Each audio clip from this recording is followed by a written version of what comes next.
Now?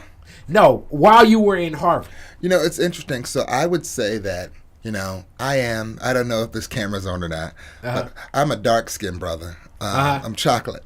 And growing up as a dark-skinned black male in America, but especially in the South, I had a lot of self-esteem issues as a young person growing up.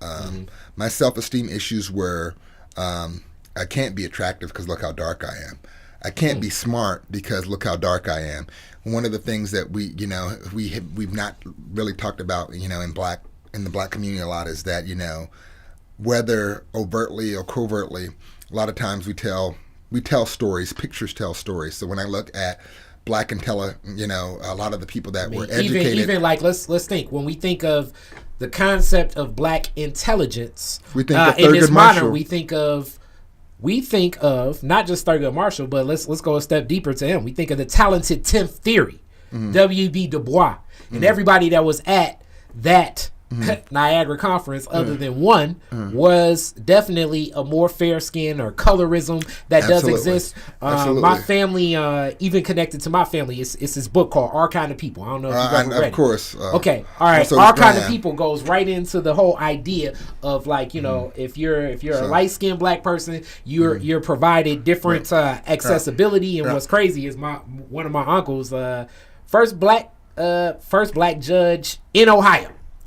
Judge Joseph D. Rulak, Akron, Ohio, and they make reference to like his story, even though I think his story is different, but it does exist. There are certain social classes of you expect to see. I mean, people make the argument even with Barack Obama, like. I don't know if he'd have got those votes if he was, if he was 5 shades darker. You know what I'm saying? Yeah, and so I think, so at that point in life, I was dealing a lot with that stuff. I was dealing with, what does it mean to be a dark complexioned black man in kind of the top tier of kind of academic society and in kind of the elite social circles, but knowing at the core of who I am, I'm just a little country boy from Alcaloo, South Carolina. What does that mean? And so at this point in life, I think I was navigating internally kind of juxtaposing kind of the history of my family, the history of my people, and my ambition vis-a-vis the reality of the world in which I rotated in. So this idea of not just being able to code switch, but remain authentic in my interactions with people and in my path while not alienating myself from this new social circle that I found myself in. So that's really where I was. And I think, during that period I was I played with the band. I play a variety of instruments. So I played with the funk band while I was in school. So that was one of my that's escapes. Something I didn't know. What variety of instruments. Okay, which one would you if you had to sit in with I know this can't happen now, but okay, a couple years back, if you had to sit in with Prince, what are you grabbing? Piano. Okay, all right.